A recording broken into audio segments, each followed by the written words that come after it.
Hello friends, मेरा नाम है हिमांशु नंदवानी और मैं आ गया हूँ आपके लिए एक और वीडियो लेकर कंपनीज एक्ट 2013 के ऊपर। आज का जो टॉपिक है वो है ऐसा टॉपिक जो यूट्यूब पे बहुत लोगों ने कवर नहीं किया हुआ, जो है गवर्नमेंट कंपनी के ऊपर। तो क्या होती है गवर्नमेंट कंपनी और उसकी कैरेक्टरिस्टिक्स क्या क्या होती है, वो सब कुछ हम लोग आज के वीडियो में कवर करेंगे। तो सबसे पहले गवर्नमेंट कंपनी के बारे में आपको थोड़ा सा इंट्रोडक्शन दे दूं।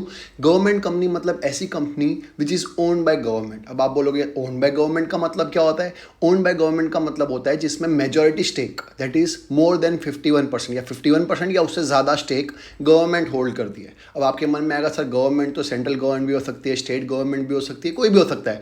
तो यहाँ पे गवर्नमेंट का मतलब सेंट्रल स्टेट कॉम्बिनेशन भी हो सकता है। सेंट्रल गवर्नमेंट पूरी भी हो सकती है, सेंट्रल गवर्नमेंट और स्टेट गवर्नमेंट का कॉम्बिनेशन भी हो सकता है, या एक से ज़्यादा स्टेट गवर्नमेंट भी हो सकते हैं, या ऐसी कंपनी भी हो सकती है जो गवर्नमेंट ओन्ड है ऑलरेडी। मतलब अगर डायरेक्टली सेंट्रल गवर्नमेंट ओन नहीं कर रही तो भी चलेगा, पर ऐसी कंपनी है जो already owned by central government है, वो अगर दूसरी कंपनी में 51% शेयर होल्ड कर रही है तो भी वो गवर्नमेंट कंपनी कहलाएगी। यही चीज़ें हम लोग समझेंगे कैसे एग्जाम में लिखना है उस फॉर्म में। तो समझते हैं क्या होता है गवर्नमेंट कंपनी। रिटा हुआ आपको लिखा हुआ दिखेगा आपसे। तो गवर्नमेंट कंपनी की डेफिनेशन समझते हैं। गवर्नमेंट कंपनी क्या होती है? तो government company means any company in which not less than 51%, मैंने आपको बताया कम से कम 51% तो शेयर होना ही चाहिए। 51% of the paid up capital of the company is held by, कि 51% या उससे ज़्यादा मिनिमम 51% शेयर्स तो होल्ड होने चाहिए। किसके पास? सेंट्रल गवर्नमेंट के पास। वो लिखा है 51 paid up share capital is held by, पहला सेंट्रल गवर्नमेंट, या तो सेंट्रल गवर्नमेंट हो, दूसरा बाय एनी स्टेट गवर्नमेंट या कोई और स्टेट गवर्नमेंट होगा तो भी चलेगा। मतलब सेंट्रल गवर्नमेंट होल्ड करेगी तो भी चलेगा, स्टेट गवर्नमेंट होल्ड करेगी तो भी चलेगा, और मैंने आपको बताया combination of central and state government होगा तो भी चलेगा, या कॉम्बिनेशन ऑफ वन और मोर स्टेट गवर्नमेंट होगा तो भी चलेगा। तो वो लिखा हुआ है partly by central government and partly by one और more state government. Central government और स्टेट गवर्नमेंट का कॉम्बिनेशन भी हो सकता है, एंड पार्टली बाय वन और मोर स्टेट गवर्नमेंट, मतलब पूरा का पूरा स्टेट सेंट्रल गवर्नमेंट का कॉम्बिनेशन है नहीं, सब सिर्फ स्टेट गवर्नमेंट का कॉम्बिनेशन तो भी चलेगा।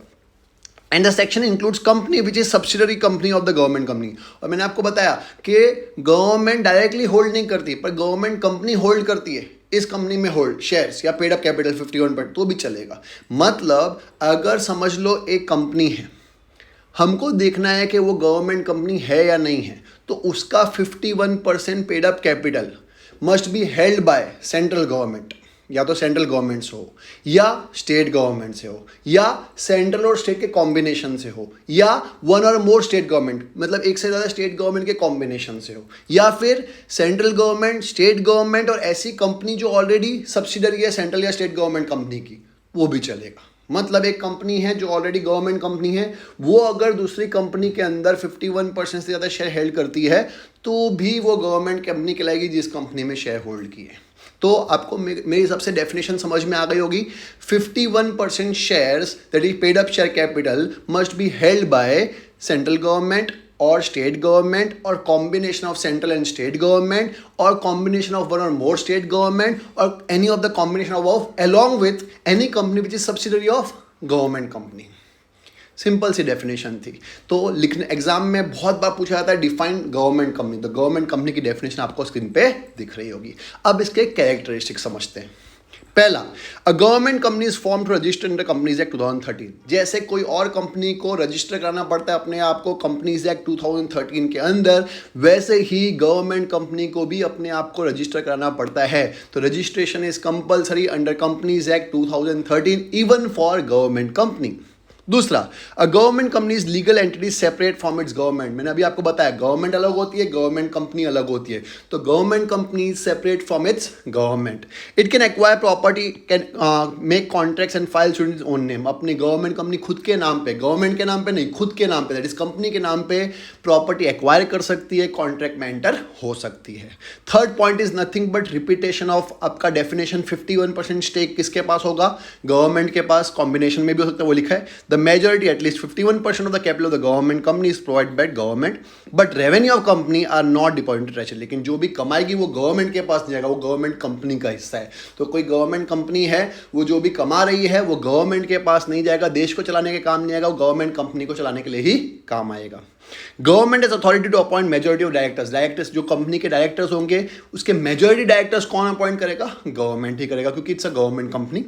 अ government company is free from government control. Government के कंट्रोल से फ्री होती है। भले ही गवर्नमेंट ही डायरेक्टर्स को अपॉइंट करता है, लेकिन कंट्रोल गवर्नमेंट के डायरेक्टर्स करते हैं, वो मैनेजमेंट संभालते हैं, गवर्नमेंट नहीं करती। इनडायरेक्ट कंट्रोल ऑफकोर्स होता है, लेकिन क्योंकि हम लोग बोल रहे हैं सेपरेट लीगल एंटिटी है, खुद के नाम पे कॉन्ट्रैक्ट एंटर कर सकती है, इसलिए हम लोग डायरेक्टली नहीं बोल सकते गवर्नमेंट ही कंट्रोल करेगी। Of course it is free from government control, लेकिन प्रैक्टिकल लाइफ में देखें तो गवर्नमेंट ही कुछ हद तक कंट्रोल करती है। आगे एनुअल रिपोर्ट, ये शॉर्ट आंसर में बहुत बार पूछा गया कि गवर्नमेंट कंपनी अपनी एनुअल रिपोर्ट किसको सबमिट करती है, तो ध्यान से समझिएगा। The annual report of the government company is placed before the parliament. हम लोग पार्लियामेंट के सामने प्लेस करते हैं, और द स्टेट लीगल लेजिस्लेचर, क्या स्टेट लेजिस्लेचर के सामने करते हैं। तो ये शॉर्ट आंसर में बहुत बार पूछा गया है कि गवर्नमेंट कंपनी अपनी जो एनुअल रिपोर्ट है वो किसको प्रेजेंट करती है, तो पार्लियामेंट और स्टेट लेजिस्लेचर। ये आपको लिखना है अकॉर्डिंग टू सेक्शन 394 कि गवर्नमेंट कंपनी जो है वो अपनी एनुअल रिपोर्ट कहां पे प्रेजेंट करती है, पार्लियामेंट के सामने या स्टेट लेजिस्लेचर के सामने। ये बहुत बार पूछा गया है, बहुत इंपॉर्टेंट है। और लास्ट में गवर्नमेंट कंपनी की जो एम्प्लॉयज होते हैं वो गवर्नमेंट कंपनी के एम्प्लॉयज होते हैं, गवर्नमेंट एम्प्लॉयज नहीं होते। वो लिखा है employees of government company are not the employees of central or state government. वो सिर्फ कंपनी के एम्प्लॉयज है, सेंट्रल गवर्नमेंट या स्टेट गवर्नमेंट के एम्प्लॉयज नहीं। बहुत ही छोटा सा वीडियो था, बहुत ही इंपॉर्टेंट वीडियो था, और मुझे लगता है आपको समझ में भी आया होगा। अगर आपको भी समझ में आया तो प्लीज़ अपने फ्रेंड्स का जरूर शेयर करिएगा ये वीडियो को, उनको भी मालूम पड़ना चाहिए गवर्नमेंट कंपनी क्या होता है, क्योंकि एग्जाम पॉइंट ऑफ व्यू से बहुत इंपॉर्टेंट आंसर है। मिलते हैं नेक्स्ट वीडियो में। ऑफ कोर्स अगर मेरा चैनल सब्सक्राइब नहीं किया तो प्लीज़ सब्सक्राइब करिएगा। बाय।